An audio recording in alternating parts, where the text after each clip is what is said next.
রাজ্যপালের অপসারণ নির্দেশ অগ্রাহ্য করে যাদবপুর বিশ্ববিদ্যালয়ের সমাবর্তনের দায়িত্বে বুদ্ধদেব সাউ। রাজ্যপালের বরখাস্ত করা বুদ্ধদেব সাউকেই সমাবর্তন পৌরোহিত্য করার আর্জি জানিয়েছে রাজ্য সরকার। সেই মতো সমাবর্তন শুরুও হয়ে গেছে এবং আপনারা জানেন যে নির্ধারিত সময়ে যাদবপুর বিশ্ববিদ্যালয়ে এসে পৌঁছন বরখাস্ত হওয়া উপাচার্য বুদ্ধদেব সাউ এবং সমাবর্তনের যে মূল অনুষ্ঠান তা শুরুও হয়ে গেছে। কিন্তু আসন সংরক্ষিত থাকা সত্ত্বেও আচার্য তথা রাজ্যপালের জন্য তিনি এসে পৌঁছননি, অর্থাৎ আজকের এই সমাবর্তন অনুষ্ঠানে এলেন না আচার্য তথা রাজ্যপাল সিভি আনন্দ বোস। কথা বলবো আমাদের প্রতিনিধি কৃষ্ণেন্দু অধিকারীর সঙ্গে। কৃষ্ণেন্দু, স্মরণকালে এরকম ঘটেছে কিনা সন্দেহ যে বরখাস্ত হওয়া উপাচার্য তিনি সমাবর্তন অনুষ্ঠানের পৌরোহিত্য করছেন, কিন্তু এই যে বিতর্ক তৈরি হয়েছে রাজ্যপাল অন্তর্বর্তীকালীন উপাচার্যকে বরখাস্ত করে যে বিতর্ক তৈরি হয়েছে, সেই কারণেই কি আজকের এই সমাবর্তন অনুষ্ঠানে অনুপস্থিত? দেখো, প্রথমে বেশ কয়েকটা তাৎপর্যপূর্ণ তথ্য আমি তোমায় দেবো, যেটা সম্প্রতি গতিতে এমন নাটকীয় সমাবর্তন হয়নি বললেই চলে। যে উপাচার্যকে বরখাস্ত করেছেন আচার্য, সেই উপাচার্য সমাবর্তন মঞ্চে মধ্যমণি বসে আছেন। তিনি আজকে কোর্ট বৈঠক করেছেন এবং তিনি আজকে প্রথম সমাবর্তনের সূচনা পর্যন্ত করেছেন এবং সেই উপাচার্য মঞ্চে বসে আছেন এবং আচার্য যাকে বরখাস্ত করেছেন সেই আচার্য কিন্তু আজকে সমাবর্তনে অনুপস্থিত, তার চেয়ার ফাঁকা রয়েছে। এমনকি বিতর্ক এমন দানা বেঁধেছে যে কলকাতায় এসে ইউজিসির চেয়ারম্যান তিনি পর্যন্ত সমাবর্তনে আজকে উপস্থিত হননি, তিনি অনুপস্থিত। তুমি জানো যে আজকে প্রচুর ছাত্রছাত্রী ডিগ্রি পাবেন।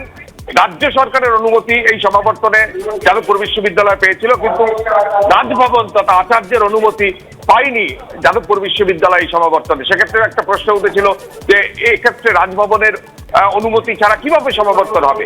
রাজ্য সরকার অনুমতি দিয়েছিল। তাৎপর্যপূর্ণভাবে যাদবপুর বিশ্ববিদ্যালয় কর্তৃপক্ষ রাজভবনের নির্দেশকে উপেক্ষা করে রাজ্য সরকারের নির্দেশকে হাতিয়ার করে সমাবর্তন তৎপরতা দেখিয়েছিল। আরো তৎপরতা দেখিয়েছে বা তাৎপর্যপূর্ণ তথ্য এই কারণেই, যে উপাচার্যকে সমাবর্তনের কয়েক ঘন্টা আগে বরখাস্ত করা হয়েছে সেই উপাচার্য আজকে সেই রাজ্যপালের নির্দেশ, যার তার নিয়োগকর্তা, তার নির্দেশকে উপেক্ষা করে বুড়ো আঙুল দেখিয়ে তিনি আজকে মঞ্চে বসে আছেন এবং তার নেম প্লেটে ভাইস চ্যান্সেলর হিসেবে লেখা আছে তার নাম। এটা একদম নজিরবিহীন ঘটনা যে যাকে বরখাস্ত করা হয়েছে, আচার্য বরখাস্ত করছেন, তিনি আজকে সমাবর্তন মঞ্চে বসে আছেন। যদিও যেহেতু 4542 জন আজকে ডিগ্রি পাবেন এবং এই ডিগ্রির সঙ্গে একটা আইনি জটিলতার সমস্যা থাকতে পারে, এইটা আশঙ্কা করে ডিগ্রি প্রদান অনুষ্ঠানটা অবশ্য সহ উপাচার্যকে দিয়ে দেওয়া হচ্ছে। আমরা সে ছবি দেখতে পাচ্ছি সরাসরি মঞ্চে রেজিস্ট্রার সহ উপাচার্য তারাই ডিগ্রি দিচ্ছেন।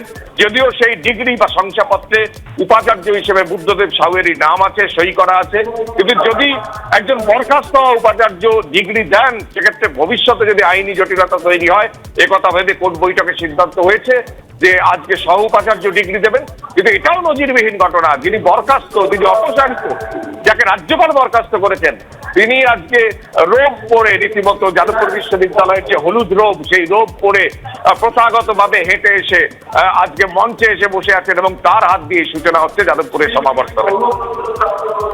একেবারে নিঃসন্দেহে অত্যন্ত তাৎপর্যপূর্ণ ঘটনা যে বরখাস্ত হওয়া উপাচার্য তিনি বসে আছেন এই মূল সমাবর্তন অনুষ্ঠানে এবং তার যে নেম প্লেট সেখানে পর্যন্ত উপাচার্য বা ভাইস চ্যান্সেলর এই কথা পর্যন্ত লেখা রয়েছে এবং যার থাকার কথা আসন সংরক্ষিত থাকা সত্ত্বেও সেই আচার্য তথা রাজ্যপাল তিনি আজকে অনুপস্থিত। আমি এইখানে একবার দর্শকদের দেখাতে চাইবো এই যে বরখাস্ত হওয়া নিয়ে এবং আজকের এই সমাবর্তন অনুষ্ঠান নিয়ে কি বলেছেন উপাচার্য বুদ্ধদেব সাউ।